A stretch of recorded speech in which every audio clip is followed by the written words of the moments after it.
الحمد لله نحمده ونستعينه ونستغفره ونؤمن به ونتوكل عليه ونعوذ بالله من شرور أنفسنا ومن سيئات أعمالنا من يهده الله فلا مضل له ومن يضلله فلا هادي له وأشهد أن لا إله إلا الله وحده لا شريك له وأشهد أن سيدنا وسندنا ونبينا وحبيبنا ومولانا محمدا عبده ورسوله صلى الله تعالى عليه وعلى آله وأصحابه وبارك وسلم تسليما كثيرا. أما بعد فأعوذ بالله من الشيطان الرجيم. يا أيها الذين آمنوا كتب عليكم الصيام كما كتب على الذين من قبلكم لعلكم تتقون. آمنت بالله صدق الله مولانا العظيم وصدق رسوله النبي الكريم ونحن على ذلك من الشاهدين والشاكرين والحمد لله رب العالمين. بزرگان محترم اور برادران عزیز، اللہ جل جلالہ کا بے پایا انعام اور کرم ہے کہ اس نے ہمیں اور آپ کو اپنی زندگی میں ایک اور رمضان کا مہینہ عطا فرمایا. یہ وہ مہینہ ہے جس کے انتظار اور اشتیاق میں حضور نبی کریم سرور دو عالم صلی اللہ علیہ وسلم رجب کا چاند دیکھ کر یہ دعا فرمایا کرتے تھے کہ یا اللہ ہمیں رمضان تک پہنچا دیجئے، یعنی ہماری عمر اتنی کر دیجئے کہ ہم اپنی زندگی میں رمضان کو پا سکیں. وجہ یہ ہے کہ حضور نبی کریم سرور دو عالم صلی اللہ علیہ وسلم اس رمضان کی مقدس گھڑیوں کے حقیقت سے واقف تھے کہ اس کا ایک ایک لمحہ اللہ جل جلالہ کی نعمتوں کا لمحہ ہے، رحمتوں کا لمحہ ہے. یہ اللہ جل جلالہ کی رحمتوں کا موسم بہار ہے جس میں اللہ تبارک و تعالی اپنے بندوں کی مغفرت کے بہانے ڈھونڈتے ہیں. مغفرت کا دروازہ کھلا ہوا ہے. جو شخص بھی ایمان کے ساتھ اور اللہ تعالی کے طرف رجوع کے ساتھ رمضان کا مہینہ گزارے تو قدم قدم پر اس سے مغفرت کے وعدے ہیں. من صام رمضان ایمانا واحتسابا غفر له ما تقدم من ذنبه. جو رمضان کا مہینے روزے رکھے، ایمان کے ساتھ روزے رکھے اور اللہ تعالیٰ سے ثواب کی امید رکھتے ہوئے روزے رکھے، غفر له ما تقدم من ذنبه، سارے پچھلے گناہ معاف ہو جاتے. من قام رمضان ایمانا واحتسابا غفر له ما تقدم من ذنبه. رمضان میں رات کے وقت میں تراویح میں کھڑا ہو، اس کے لیے فرمایا کہ اس کے پچھلے گناہ معاف ہو جاتے ہیں. غرض اللہ تبارک و تعالیٰ کی رحمت بہانے ڈھونڈتی ہے. ہر رات اللہ کا منادی آواز لگاتا ہے، الا هل من مستغفر فاغفر له. ہے کوئی مغفرت مانگنے والا جس کی میں مغفرت کروں. تو اللہ تبارک و تعالیٰ کی رحمتوں کا موسم بہار ہے یہ. اور یہ جیسا میں نے پچھلے بیان میں بھی عرض کیا تھا کہ دن تو سارے ہی اللہ کے بنائے ہوئے ہیں، ایک ہی جیسے ہیں۔ سورج عام دنوں میں بھی نکلتا ہے، رمضان میں بھی نکلتا ہے، دوپہر کا وقت عام دنوں میں بھی آتا ہے، رمضان میں بھی آتا ہے، سورج عام دنوں میں بھی ڈوبتا ہے، رمضان میں بھی ڈوبتا ہے۔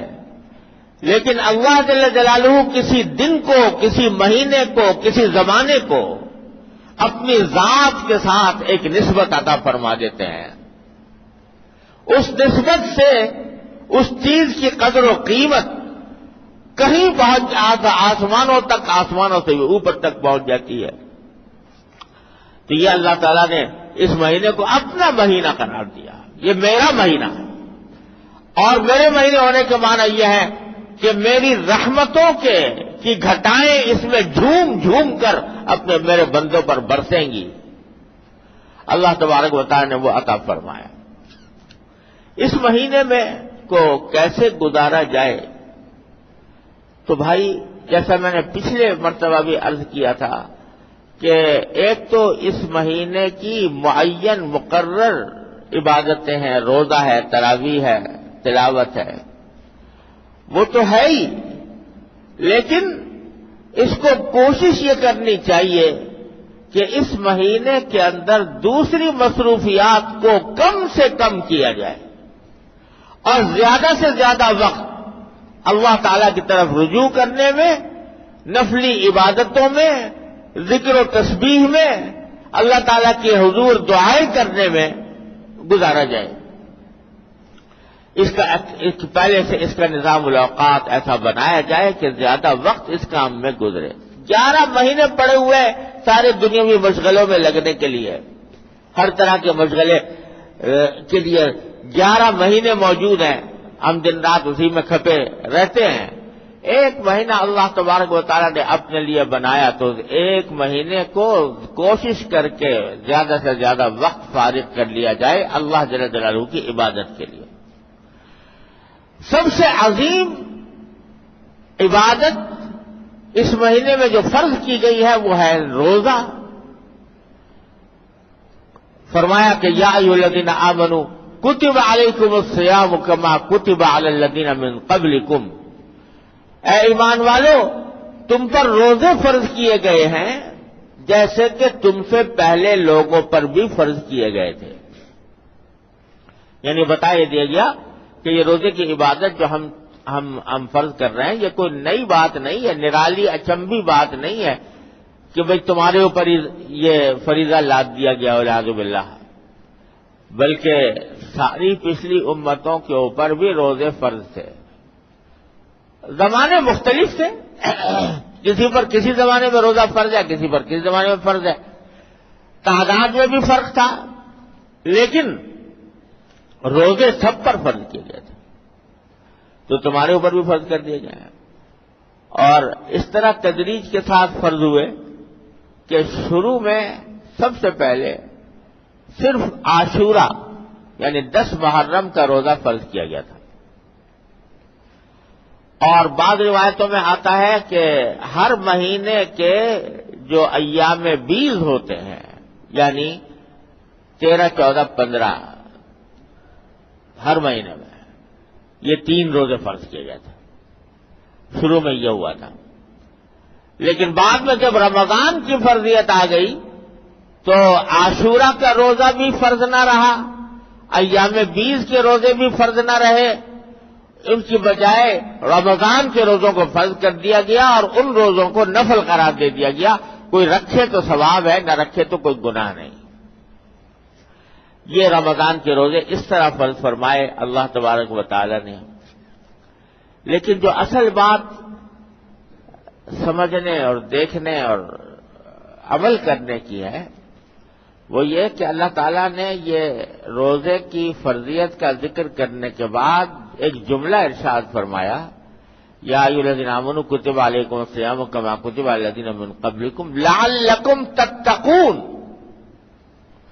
روزے تمہارے پر اس لیے فرض کیے گئے ہیں تاکہ تمہارے اندر تقوی پیدا ہو۔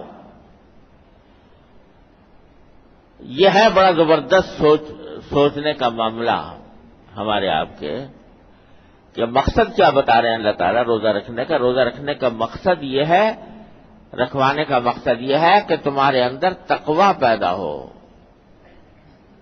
تقویٰ کیا مطلب؟ تقویٰ کے معنی یہ کہ یہ دھیان پیدا ہو جائے کہ مجھے ایک دن اپنے اللہ جل جلالہ کے سامنے حاضر ہونا ہے اور مجھے اپنے ہر قول و فعل کا جواب دینا ہے، حساب دینا ہے۔ یہ احساس جب انسان کے دل میں پیدا ہو جاتا ہے، اس کا نام تقویٰ ہے۔ یہ تقویٰ پیدا کرنا مقصود۔ کیسے پیدا ہوگا؟ ہو رہا ہے تقویٰ روزے سے، ذرا سوچو۔ اس طرح پیدا فرما رہا ہے کہ دیکھو جب روزہ رکھ لیا ایک صاحب ایمان نے، الحمدللہ روزہ رکھ لیا، گرمی پڑ رہی ہے شدید، لو چل رہی ہے، گرمی کی شدت سے حلق میں کانٹے پڑے ہوئے ہیں، پیاس لگ رہی ہے اور پیاس سے طبیعت بے چین ہے، اور گھر میں فریج کے اندر ٹھنڈی بوتل رکھی ہوئی ہے، پانی کی ٹھنڈی بوتل رکھی ہوئی ہے، اور کمرے میں کوئی دیکھنے والا بھی نہیں ہے، اور اگر وہ پی لے، فریج میں سے بوتل نکال کے اپنی پیاس کو دور کر لے تو کوئی دیکھنے والے کو پتہ بھی نہ لگے، کسی کو پتہ نہ لگے کہ کیا ہوا، ایسے ہی منہ صاف کر کے آ گئے باہر، تو دیکھنے والے تو یہ سمجھے گا کہ روزہ دار ہے۔ لیکن کوئی صاحب ایمان کرے گا ایسا؟ جس کے دل میں ایمان ہے، کیا کبھی وہ ایسا کرے گا کہ پیاس کی شدت کی وجہ سے تنہائی میں صحیح کوئی دیکھ نہیں رہا، اس وقت میں بوتل سے پانی پی لے؟ کبھی نہیں کرے گا۔ میں تو کہتا ہوں اگر صاحب ایمان ہے، چاہے کیسا ہی گیا گزرا کیوں نہ ہو، روزہ رکھ لیا ہے اللہ کے لیے، کوئی آگے اس کو آگے پیشکش کرے کہ 1,00,000 روپے دوں گا، روزہ توڑ دو، 1,00,000 روپے دوں گا، یہ پانی پی لو، پیاس کی بجھا لو، کوئی کرے گا مسلمان؟ الحمدللہ 1,00,000 روپے کو ٹھکرا دے گا؟ نہیں، میرا روزہ ہے، میں نے تو اللہ کے لیے روزہ رکھا ہے۔ تو کوئی لالچ، کوئی خوف مجھے اس سے برگشتہ نہیں کر سکتا، اس سے ہٹا نہیں سکتا۔ یہ کیا چیز ہے جو انسان کو روک رہی ہے؟ تنہائی میں بھی روک رہی ہے، جہاں کوئی دیکھنے والا نہیں ہے وہاں پر بھی اس کو روک رہی ہے کہ نہیں نہیں میں روزہ نہیں توڑ سکتا، نہیں نہیں میں پانی نہیں پی سکتا۔ یہ کون سی چیز ہے جو اس کو روک رہی ہے؟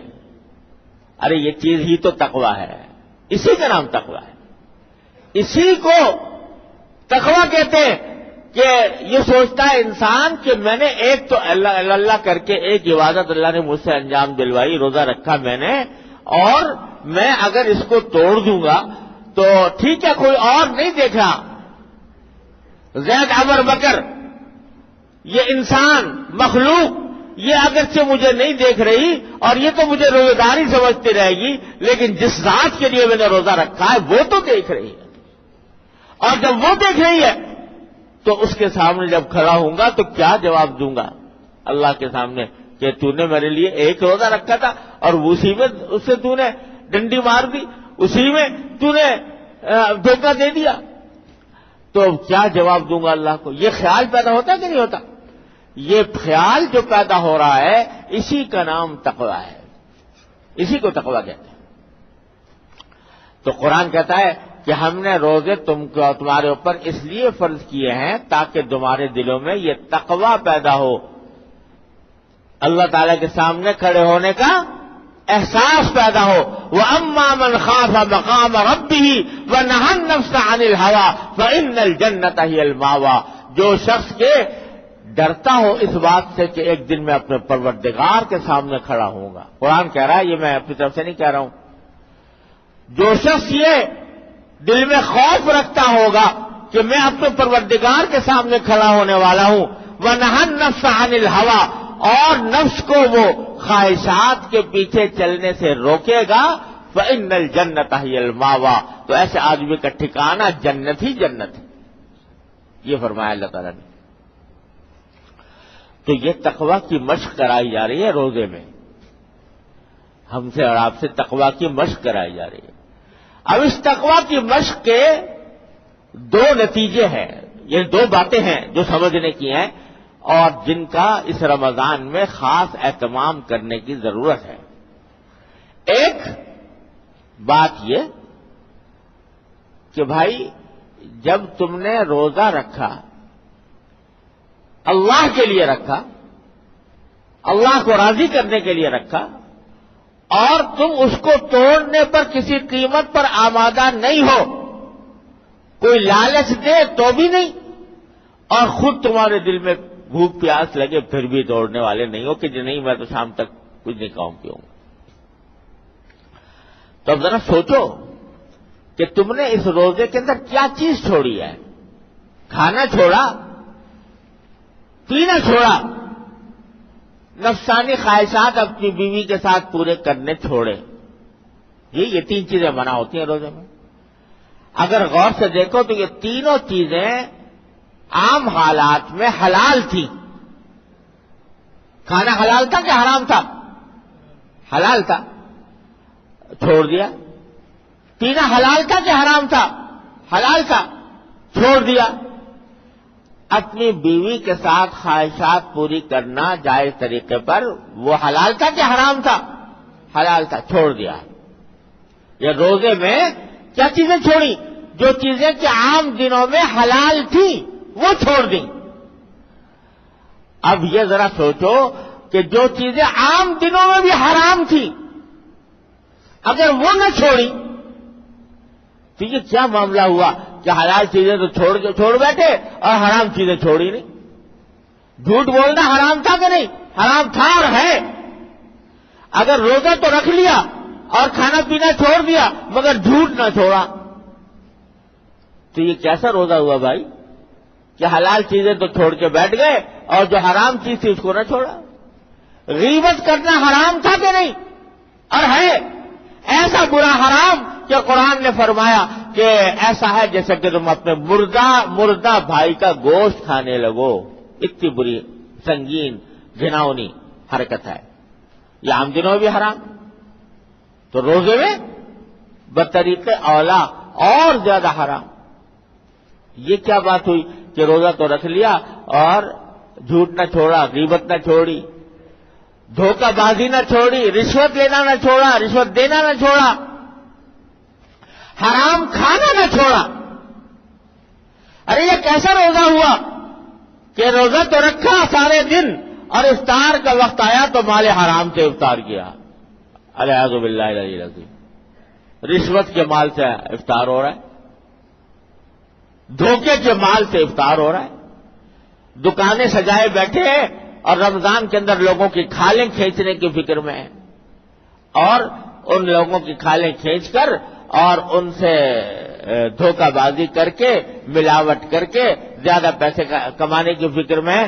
تو روزہ تو رکھ لیا، سحری بھی خوب مزے سے کھائی اور جناب افطار بھی کھانا جو آ رہا ہے وہ سارا کا سارا حرام کا آ رہا ہے. کتنی شرم کی بات، کتنی افسوس کی بات کہ آدمی روزہ تو رکھے اور حرام سے نہ بچے.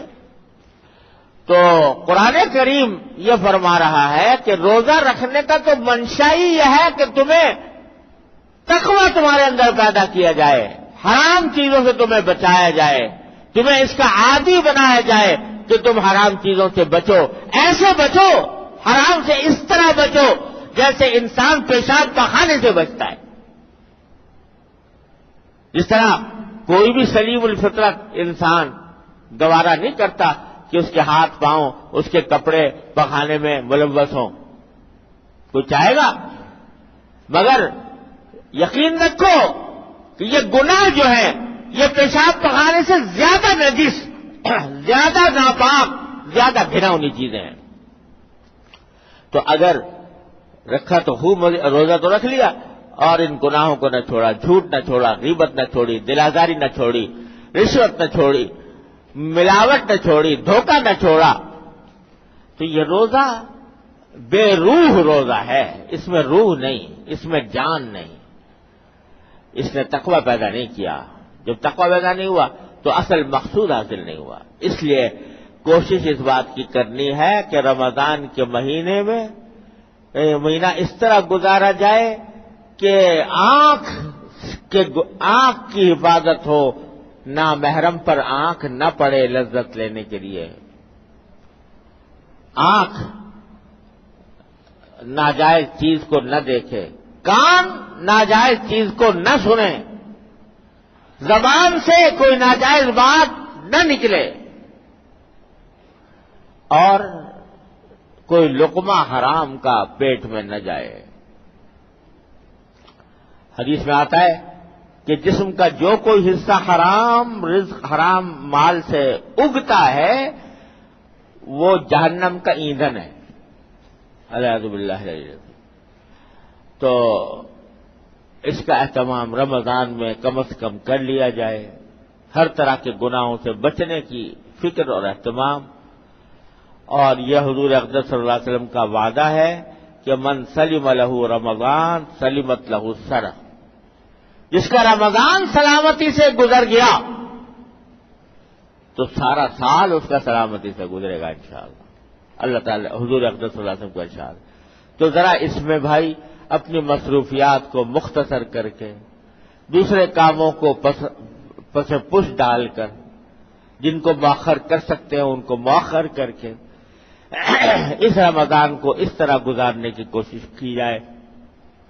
ایک عشرہ تو گزر ہی گیا، 10 دن گزر گئے، اب 20 دن باقی ہیں، ان کو اس طرح گزارنے کی کوشش کی جائے کہ اس میں زیادہ سے زیادہ اللہ تعالی کی طرف رجوع ہو، نفلی عبادتیں ہوں، دعائیں ہوں، اور سب سے بڑھ کر یہ کہ ہر طرح کے گناہوں سے مکمل بچنے کا اہتمام ہو۔ اس طرح گزاریں، پھر دیکھیے کہ رمضان کی برکات کس طرح حاصل ہوتی ہیں۔